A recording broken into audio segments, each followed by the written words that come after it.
À la montée actuelle des replis identitaires, des sombres projets de division de notre société, des discours stigmatisant les citoyens de confession musulmane.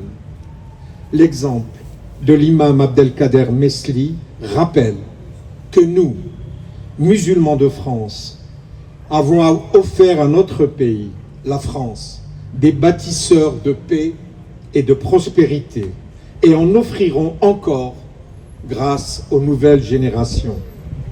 La ville de Bobigny, par son geste, a compris l'enjeu. La ville de Paris l'a également saisi en choisissant de renommer le parvis de la Grande Mosquée de Paris au nom d'Abdelkader Mesli.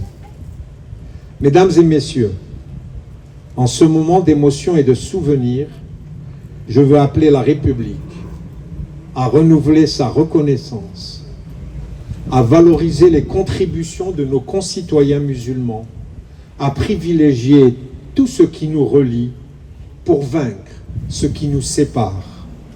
Abdelkader Mesli nous a montré qu'il est possible d'être à la fois un croyant et un défenseur des idéaux républicains et universels.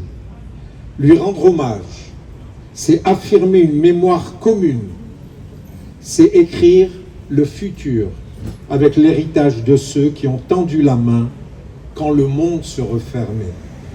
Que sa mémoire continue d'inspirer les consciences. Mohamed, la famille. Allez, avec la famille. Mais oui,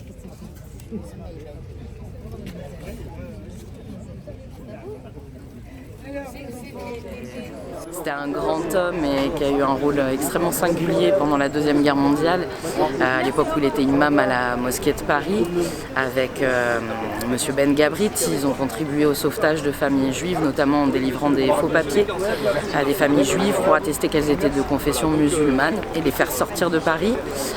Pour le protéger, M. Ben Gabrit l'a ensuite fait partir à Bordeaux comme aumônier, et puis c'est là qu'il a été dénoncé, arrêté et déporté.